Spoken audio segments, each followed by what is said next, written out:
troisième épisode du confinement rural, donc troisième semaine, avec pareil des petites bribes de vidéos découpées, prises un petit peu chaque jour. Voilà, j'en profite pour faire un coucou à mon ami Pascal qui lui fait les indirects live journaliers, quasiment tous les jours, à qui je souhaite donc une bonne santé. Et donc le bonjour à lui et à Daniel. Allez, bonne vidéo. Premier œuf, aujourd'hui on est mercredi, ça fait une semaine et 2 jours qu'on a les poules. Donc, premier œuf, c'est cool, on est J16 du confinement. Nickel, ça fait plaisir. Petit mais bon, c'est le premier. Alors comme prévu, j'ai agrandi le potager, donc on a commencé à faire de la pomme de terre. Comme j'ai l'habitude de faire, c'est-à-dire directement en butte, directement en lasagne, sans trop de travail du sol, avec du terreau et un petit paillage avec les matériaux trouvés sur place, donc du foin, de l'herbe. Donc un petit peu de pommes de terre, hein, là 25 plants, donc ça nous fera entre 10 et 50 kilos selon la réussite. Donc il n'y a pas trop de travail du sol, mais après on va buter au fur et à mesure en refaisant des lasagnes avec du terreau et du paillage, donc normalement affaire à suivre, mais on devrait avoir pas mal de patates. On vient de récupérer un fût de stockage sur le long terme, vous verrez ça dans une vidéo dédiée. On a également un four à gaz que je vous ai pas montré, sous la plaque. Donc on a pu faire un petit pain, il est pas beau. Donc pain cocotte, mais que j'ai remis sans la cocotte, pour finir de le dorer uniformément, en fin de cuisson. Deuxième œuf, on est J16 ou J17? Bon bah deuxième œuf seulement. Bon, aujourd'hui il a pas mal plu, on doit être J20 ou J21, quelque chose comme ça, on est lundi. Donc il a pas mal plu, je sors que maintenant là l'après-midi. C'est pas mal pour le potager, on va aller voir ça a bien levé du coup. Donc voilà, toujours en attente des pommes de terre donc, que j'ai fait en butte, et les radis commencent à arriver. En tout cas pour ces variétés là, il y a différents semenciers, mais tout ça c'est du radis 18 jours. Et à côté il y a d'autres radis, je crois que c'est du radis national qui commence à arriver aussi, mais un peu plus tardivement. Voilà, ça commence à lever là depuis seulement hier et avant-hier, doucement. Les poules pareil, elles sortent que maintenant, elles ont attendu un petit peu parce qu'avec la pluie elles avaient pas trop envie. Les filles, hein, elles ont peur.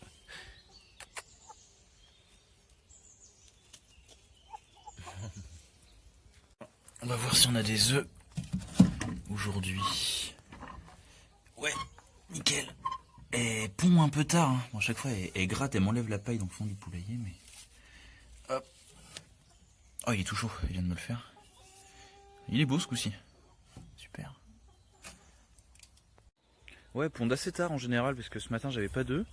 Et voilà, là j'ai des œufs que vraiment fin de matinée, vers midi. Bon, j'imagine que c'est normal, ça pose pas de soucis. Ça charge. J'ai eu des questions par rapport à ça. Je vous en avais parlé récemment de mon système léger. En gros, il faut à peu près une journée complète pour recharger le powerbank de 0 à 100%. Et avec le powerbank, on fait à peu près 2 charges, 3 charges de portable. Donc voilà. Toujours cet équipement D4, hein, très bon rapport qualité-prix. Tarp et hamac Quechua. Très bien. Là, dans le calibre, on a un petit peu tout. Hein. Selon la poule et selon le moment où elle pond. Ça va presque du simple au double. Le premier, il était vraiment minuscule. Et en plus, c'est marrant, non seulement la coquille est hyper solide, j'ai eu du mal à le casser celui-là, et en plus, ça nous fait des jumeaux, dis donc. Bon, aujourd'hui, on est mardi, et ça fait donc pile 3 semaines qu'on est ici. Donc, bah écoutez, ça se passe bien, on a pris notre petit rythme, j'espère que ça se passe bien pour vous aussi. Je pense que, au moment où j'enregistre cette vidéo, je pense que ça peut durer encore... 2 semaines, 1 mois, je sais pas trop, ça dépend des décisions qui seront prises au-dessus. De toute façon, on n'a pas trop la main, donc faut en tirer le meilleur parti.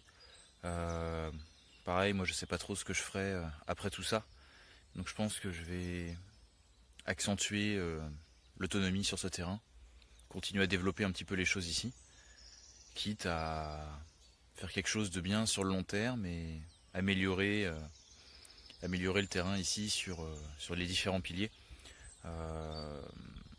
Tout est possible. Alors on a tout récemment récupéré des répliques d'Airsoft, donc qu'on a commandé, qu'on a pu se faire livrer dans le coin. Donc on en a deux des comme ça. Donc en fait ce sont des carabines à verrou, des springs. Donc pourquoi les carabines d'Airsoft? Donc au départ je pensais peut-être faire une vidéo spécialement là-dessus, mais au final je vais vous en parler vite fait ici. Récemment je vous avais parlé des carabines à plomb qui pouvaient remplacer le 22 long rifle pour le tir à la maison, donc pour l'entraînement, pour l'initiation, etc. Ça on peut le faire aussi avec de l'airsoft, même si c'est moins puissant et moins précis.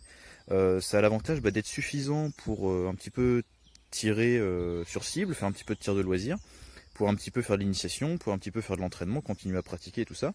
Et également, c'est suffisamment peu puissant pour faire ce qui est prévu à la base avec, c'est-à-dire de l'entraînement au combat.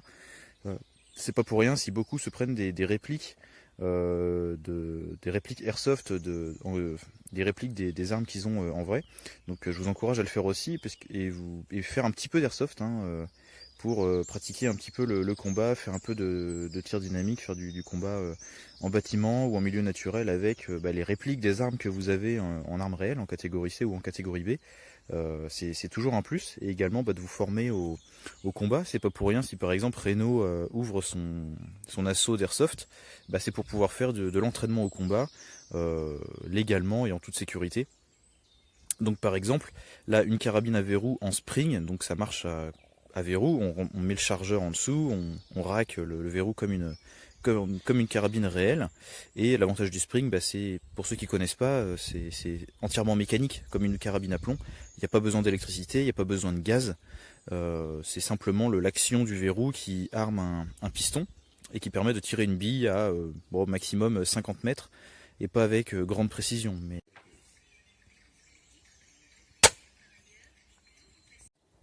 bon, à quelques mètres, on a ce groupement-là avec l'airsoft. C'est simplement pour le loisir et pour de l'entraînement. Donc je vous encourage à vous prendre des petites répliques d'airsoft. Ça peut être vraiment un plus. Si par exemple vous avez un AR-15 en catégorie B, vous pouvez prendre une M4 d'airsoft. Si vous avez une AK, vous pouvez prendre une AK. Si vous avez un pistolet, vous pouvez trouver le même modèle en airsoft. Et si vous avez des 22 long rifles ou des 308, il existe donc les snipers en spring. Pareil aussi avec les fusils à pompe, enfin la plupart des armes vont avoir leur équivalent en airsoft et ça permet le tir à la maison sans faire de bruit, en toute sécurité, de s'entraîner à la maison, puisque en ce moment avec le confinement par exemple c'est pas possible d'aller au stand de tir. Avec une carabine airsoft ou avec une carabine à plomb, vous pouvez vous entraîner à la maison en attendant. Et aussi ça occupe pas mal. Et puis donc pour le tir de combat, enfin en tout cas faire un petit peu de combat en forêt. On en a deux des snipers comme ça, on a fait un peu de combat en forêt, là sur le terrain et puis dans les bois autour. Du coup ça fait un peu de combat pro terre avec du camouflage, des embuscades, ce genre de trucs. Donc des beaux entraînements aussi pour éventuellement défendre un périmètre. C'est toujours à prendre. Et en plus sans faire de bruit et sans se faire mal. Donc super, je vous encourage vraiment à vous intéresser à l'airsoft, ça peut être un gros plus. Alors on voit bien la différence avec là où elles sont venues gratter. Elles retournent tout le terrain. Elles arrachent toute la vieille mousse et tout, regarde ça. Plus rien qui tient. Tout retourné, tout gratté. Ça va pas faire de mal au sol. Hein les filles, on gratte tout.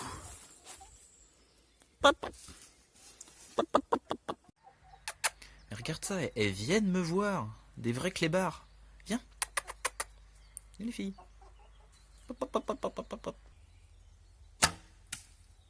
Ah. Un pillard, vite.